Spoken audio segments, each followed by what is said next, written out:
This is a tremendously tense situation, and it can really go in many different negative directions from here.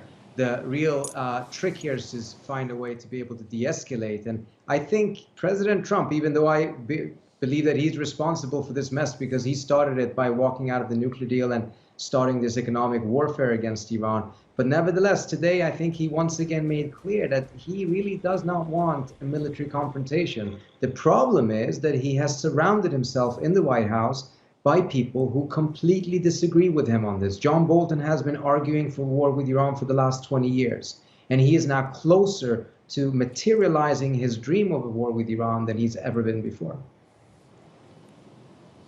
You're absolutely right that Trump has surrounded himself by hawks, even though he doesn't want escalation. It does sound as if the Iranian side is ready for escalation and is even maybe inciting it. And let me just quote here some comments that we're getting from the Iranian General Hossein Salami, saying that the U.S. drone was violating their national security border, and any enemy that violates the national security border will be annihilated. Those are very strong words.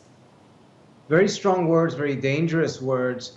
And I think it very much comes down to where that drone actually was. If it was in Iranian territory, then it is not, frankly, surprising that they would shoot it down. Rest assured, if the Iranians were flying drones into American airspace, the U.S. would shoot every single one of them down.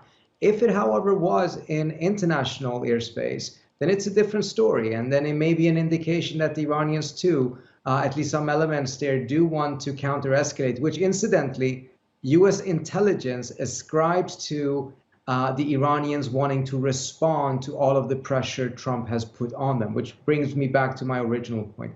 This entire crisis is unnecessary. This was a resolved issue. Trump, unfortunately, unresolved it, and I frankly don't think he thought that it would bring him to this point. Trita, you started off by saying that this is a very tense and volatile situation that we're seeing right now. How concerned should we be about the real risk of a further response from the United States on the back of the shooting down of this drone? I mean, is further military action a real risk at this point? Absolutely. The message to Congress from the White House just about 2 hours ago was that there has to be a response. And the buzz was that that response would be occurring about an hour ago, actually. And then reporters were being told that the order had been withdrawn. We don't know why, but we are literally on the verge of further escalation. And there are those in the White House who believe that if the U.S. strikes with some Tomahawk missiles, the Iranians will not retaliate. Mindful of everything we've seen so far, that seems to me as a very foolish premise. The Iranians have made it quite clear that they will retaliate if attacked. And this, incidentally, is how I think some in the White House is trying to sell a big war.